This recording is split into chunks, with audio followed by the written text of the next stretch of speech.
энэ уул уурхайн бус экспортын тухай ярихын тулд бид нар ямар өгдлөө эхлээд томьёолж тавчхноор тэр нь юу вэ гэхлээр Монгол улс уул уурхайн салбарт цөөхөн хүн ажилладаг. Гэтэ тэр хүмүүсийнх нь нэг ч хүний бүтээмж нь аягүй өндөр. За нөгөө талаас хөдөө аж ахуйн салбарт 300 мянган хүн ажилладаг, маш их хүн ажилладаг. Тэгсэн мөртөө нэг ч хүнд оногдох бүтээмж нь ашгүй асар бага. Тэр нь ойр цогны жилийн 7 сая төгрөг гэсэн. Уул уурхайн салбарт ажиллаж байгаа нэг хүний бүтээмж 90 сая төгрөг. А яг дунд нь бүтээмжинч бага хүнэнч цөөхөн байгаад байгаа салбар бол боловсруулах үйлдвэр хөнгөн үйлдвэр байгаад байгаа.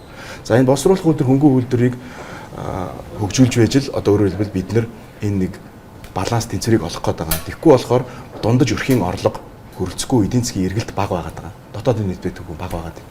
Энэ дундаж эрхийн энэ орлогыг нэмэгдүүлж мөнгөний нэмэгдүүлэхийн тулд манай өөрийн орны зах зээл жижигхэн учраас хүссэн үсээгүй бид нар нэмэн үртэг шингээж бүтээгдэхүүн экспортлохгүй бол өөрөөр дундаж өрхийн орлого нэмэгдэх боломж ерөөсөй байхгүй. Өндөр цалинтай ажлын байр нэмэгдэх боломж одоо байхгүй байгаа даа.